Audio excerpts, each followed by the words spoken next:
দুপুরের খাবারটা কলা পাতায় খাওয়া মানেই আমার ছোটোবেলার স্মৃতিগুলো তাজা হয়ে যাওয়া। ছোটোবেলায় যখন কাকা পিসি এই ছুটিতে ভাই বোনদের নিয়ে বাড়িতে আসতো, আমরা সবাই একসাথে দুপুরের খাবারটা এই কলা পাতাতেই খেতাম। আজকে কলা পাতায় গরম ভাতের সাথে প্রথম পাতে খাওয়ার জন্য বেতো শাকের চচ্চড়ি রেখেছি, আর এটা গঙ্গার টাটকা বাছা মাছ।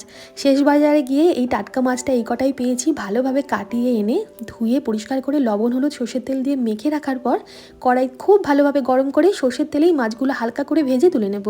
এই মাছগুলো না ভেজেও রান্না করলে ভালো লাগে, তবে আমি হালকা করে ভেজে তুলে রেখে অবশিষ্ট তেলের মধ্যে দিয়ে দিলাম কালো জিরে ফোড়নে আর একটু কাঁচা লঙ্কা ফোড়নে। পেঁয়াজটা একটু গ্রেট করে রেখেছিলাম, সেই গ্রেট করা পেঁয়াজটা দিয়ে লাল লাল করে ভেজে গ্রেট করা টমেটোটা দিয়ে টমেটোটাও হালকা হাতে ভেজে নেব। টমেটোর জল একটু শুকোলে দিয়ে দেবো একে একে লবণ, হলুদ গুঁড়ো, সামান্য জিরে আর লঙ্কার গুঁড়ো। এরপর সামান্য জল দিয়ে দিলাম আর দিলাম কয়েক কোয়া গোটা রসুন। রসুনের হালকা গন্ধ বেরোলে বেশ ভালো লাগে খেতে, তাই গোটা রসুনটা আমি দিলাম। এরপর সব মশলা ভালোভাবে কষিয়ে নিয়ে মশলা থেকে তেল ছাড়লে পরিমাণ মতন জল দিয়ে ঝোলটা খুব ভালোভাবে ফুটিয়ে ভাজা মাছগুলো দিয়ে ওপর থেকে ধনেপাতা কুচি দিয়ে যেটুকু ঝোল রাখবো সেটুকু রেখে এইভাবে নামিয়ে নেব। এই রেসিপিটা কিন্তু খুব ভালো হয়েছিল খেতে। বাছা মাছ এই ছাড়া আর কিভাবে তৈরি করা যায় সেটা কিন্তু আপনারা আমাকে কমেন্টের মাধ্যমে জানাবেন।